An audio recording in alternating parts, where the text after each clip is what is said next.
ಕೇದಾರನಾಥ ಬಳಿ ಹೆಲಿಕಾಪ್ಟರ್ ಪತನ, ಒಂದು ಮಗು ಸೇರಿದಂತೆ 7 ಮಂದಿ ದುರ್ಮರಣ. ಡೆಹ್ರಾಡೂನ್ನಿಂದ ಕೇದಾರನಾಥ್ಗೆ ಹೊರಟಿದ್ದಂತ ಹೆಲಿಕಾಪ್ಟರ್ ಅನ್ನೋದ್ರ ಬಗ್ಗೆ ಮಾಹಿತಿ ಸಿಗ್ತಾ ಇದೆ. ಆರ್ಯನ್ ಏವಿಗೇಷನ್ಗೆ ಸೇರಿದಂತ ಹೆಲಿಕಾಪ್ಟರ್ ಇದು.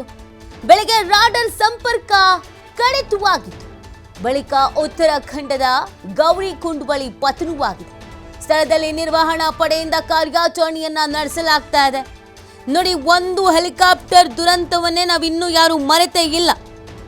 ಅದರ ಕಾರ್ಯಾಚರಣೆಗೆ ಇನ್ನೂ ನಡೀತಾ ಇದೆ. ಅದಕ್ಕೆ ಕಾರಣವನ್ನೇ ಇನ್ನೂ ಹುಡುಕ್ತಾ ಇದ್ದೀವಿ. ಇದೀಗ ಇನ್ನೊಂದು ದುರಂತದ ಬಗ್ಗೆ ಮಾಹಿತಿ ಲಭ್ಯವಾಗ್ತಾ ಇರೋದು. ಕೇದಾರನಾಥ ಬಳಿ ಹೆಲಿಕಾಪ್ಟರ್ ಪತನವಾಗಿದೆ. ಸ್ಥಳದಲ್ಲಿ 7 ಮಂದಿ ಬಲಿಯಾಗಿದೆ. ಕೇದಾರನಾಥಕ್ಕೆ ತೆರಳುತ್ತಾ ಇದ್ದಂಥ ಹೆಲಿಕಾಪ್ಟರ್ ಪತನಗೊಂಡು ಪೈಲಟ್ ಸೇರಿ 7 ಮಂದಿ ಬಲಿಯಾಗಿರುವಂಥ ಘಟನೆ ಇದು. ಗೌರಿಕುಂಡ ಅರಣ್ಯ ಪ್ರದೇಶದಲ್ಲಿ ನಡೆದಿದೆ. ಗುಪ್ತಕಾಶಿಯಿಂದ ಕೇದಾರನಾಥಕ್ಕೆ ಹೋಗ್ತಾ ಇದ್ದ ಆರ್ಯನ್ ಏವಿಯೇಷನ್ಗೆ ಸೇರಿದಂಥ ಹೆಲಿಕಾಪ್ಟರ್ ಇದು. ಗೌರಿಕುಂಡದ ಕಾಡಿನಲ್ಲಿ ಪತನಗೊಂಡಿದೆ. ವಿಮಾನದಲ್ಲಿ ಪೈಲಟ್ ಸೇರಿದಂತೆ 7 ಜನರು ಪ್ರಯಾಣಿಸ್ತಾ ಇದ್ರು. ಕೇದಾರನಾಥ ಕಣಿವೆಯಲ್ಲಿ ಹವಾಮಾನ ವೈಪರೀತ್ಯದಿಂದ ಹೆಲಿಕಾಪ್ಟರ್ ಪತನವಾಗಿದೆ ಅಂತ ಅಧಿಕಾರಿಗಳು ದೃಢಪಡಿಸ್ತಾ ಇದ್ದಾರೆ.